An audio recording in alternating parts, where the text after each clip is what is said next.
It's your voice, your vote, and welcome to this ABC7 debate for the County Commissioner Precinct 4 spot between Democrat Julio Diaz and Republican Andrew Haggerty. Precinct 4 is a diverse district that includes Northeast El Paso and the Country Club area of the West Side, Canutillo, Vinton, and Westway. A little history here. The two candidates are running to replace Commissioner Patrick Ablin, who was appointed to fill the unexpired term when Dan Haggerty died of cancer last year. Dan Haggerty, of course, is Andrew Haggerty's uncle, and he served on the Commissioner's Court for 18 years. So let's get right to the questions, gentlemen, here. All right.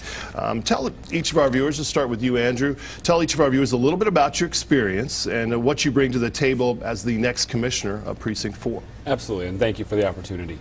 A little bit about myself, business owner, run a real estate business, so I've got experience in that regard. I also do quite a bit in the community. I'm the president of the Greater El Paso Association of Realtors. I'm the chairman of the Building Standards Commission for the city of El Paso. I'm on the board of the Association of the United States Army. So I've got a good history of giving back to El Paso, seeing what the board level is and how that would translate into Commissioner's Court. So I understand how to read budgets, how to understand budgets, where to find definite advantages in cutting budgets, and I can make sure I can bring that experience to El Paso to make a better savings for the taxpayers. All right, Julio, same question, a little bit about your experience and what you bring to the table.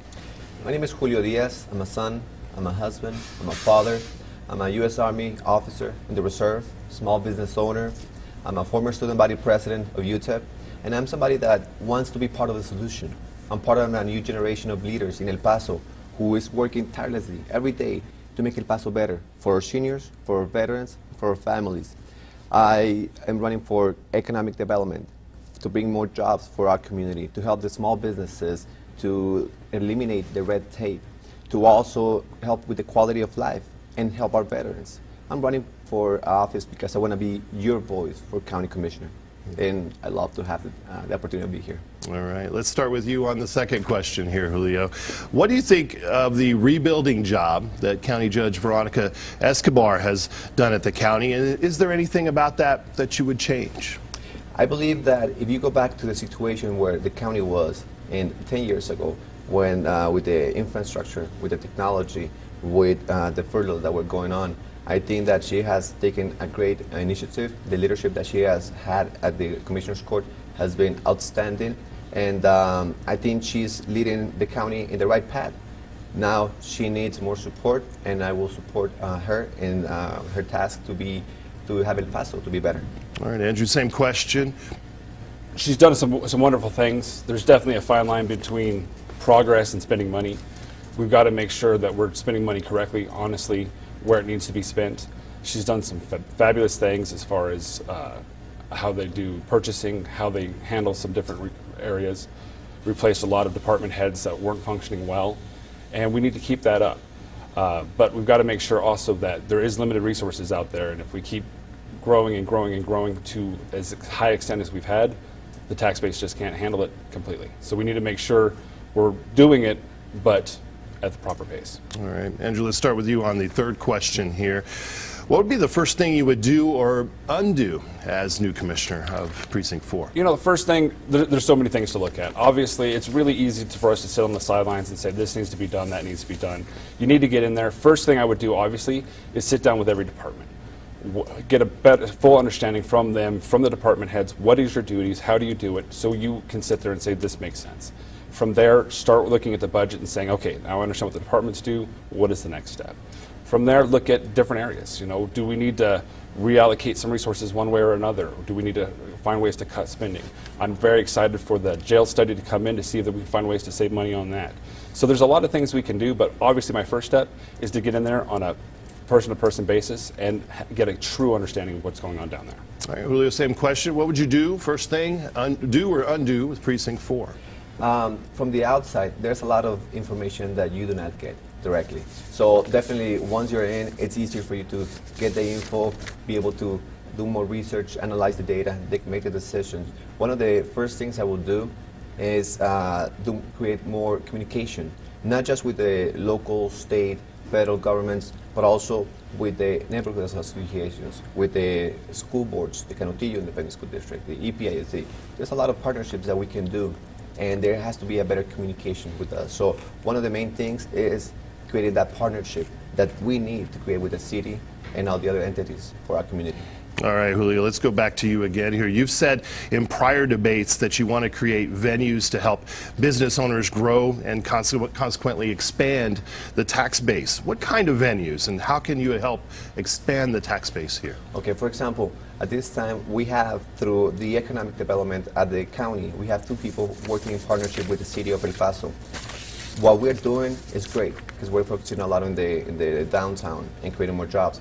But what else are we doing for the Northeast? What else are we doing for the Upper Valley? I'm talking about areas such as Binton, Westway, Anthony, Canutillo. We have to help these communities grow as well. For example, one of the best ways is Chapter 1380, which is an incentive program that helps the private developers to get reimbursement on the expenses. Just like that, there's a lot of different credits that we can get, but we need the economic development program department within the county to grow, so we have those opportunities for the businesses. All right, Andrew, specific question for you here. You've said you're running for 2 reasons, because you were taught to go to work every day and work hard and to give back to the community. You've also said many areas of the county government is wasting money or doing things that don't make sense. Can you give us an example of that waste? A simple, small example would be, just to make it on a simple scale, copier systems. The county is still buying copiers. Every area has a different style copier, so we're not saving money in bulk purchasing. We're not saving money in free toner, free maintenance. Example, 2 weeks ago I was at the elections department turning in my elections ethics report, and all the copiers didn't work. All of their work was being done out of a fax machine, where if we were leasing the equipment like all businesses do, you're always getting the updated technology. You're always getting the free maintenance. The toner's free, and if the system breaks, you're not stuck with pounds and pounds of wasted toner that's not being used. It's a small example of the simple areas that we're wasting money, and we can fix it. All right, wanted to give each of you an opportunity to ask the other a question. Andrew, you want to start? You know, this is our 3rd debate in 12 hours. We've been doing this for 15 months. Every question that I've had, I've asked. I don't have any questions for him. All right, Julio, same opportunity here. Do you have anything to ask your opponent? No, I do not have any questions for him directly. The question I have is for the audience. Are you satisfied with the current situation that we have in El Paso County? Are you satisfied that our property taxes are high? Are you satisfied that there's lack of jobs for our community? Are you satisfied with the status quo? Because I'm not. So what I'm asking for the audience is for an opportunity to be part of that solution, for an opportunity to change things. We need to move forward, but I cannot do it by myself. We have the support of the business leaders, we have the support of the community, but I need the support of the voters in this election. All right, I believe we might have time for one more question here. Let's go, or at least one for each here. Mr. Haggerty, you're a Republican like your uncle, and you bring a strong business background from your real estate company. If elected, you would be the only business owner and only Republican on Commissioner's Court. This is a heavily Democratic city. It is. Why do you think it's important there be a Republican on Commissioner's Court?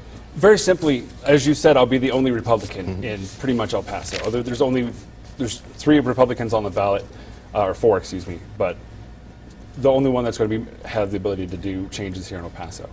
And I think 100% of one side is not the answer. You'd lose a voice. There's a reason we have a 2-party system, and that is to hear both sides of an issue. And if you've got 100% of one group, then you're not hearing both sides. You're not hearing the what if. If this happens, this is the consequences. There's a cause and effect to every vote we take. And you need to make sure both sides are represented in that regard.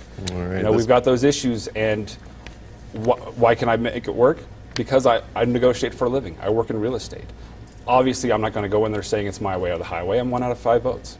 All right, quickly here, Julio. You're a Democrat, former class president at UTEP. You are a party hall owner and a lieutenant in the U.S. Army Reserves. Your opponent has said your business is close to failing in prior debates, and you've been evicted multiple times. The Times reported that you were accused of theft and a suspended license twice in 2000 and 2003, but all 3 were dismissed in 2004. What was the theft accusation all about, if you could address it, and what is the situation with your business currently? Okay. Basically, what's happening is what my opponent is referring to is something that happened in 2003, more than 10 years ago, And what I want to make myself very, very clear is that I do not have any misdemeanors, I do not have any felonies, and I do not have any criminal charges. What I do have is a security clearance from the Department of Defense. And do we struggle as business owners? Yes, we struggle, but I've never been evicted of my place. The business has always kept on going. And I'm very proud of the work that we're doing. If my opponent wants to play that type of game, dirty politics, that's on him. People deserve better. People deserve a better choice. And when I have been on the ground, knocking on more than 14,000 homes, that's what they like about it. And that's why they're going to give me the opportunity to be the next county commissioner.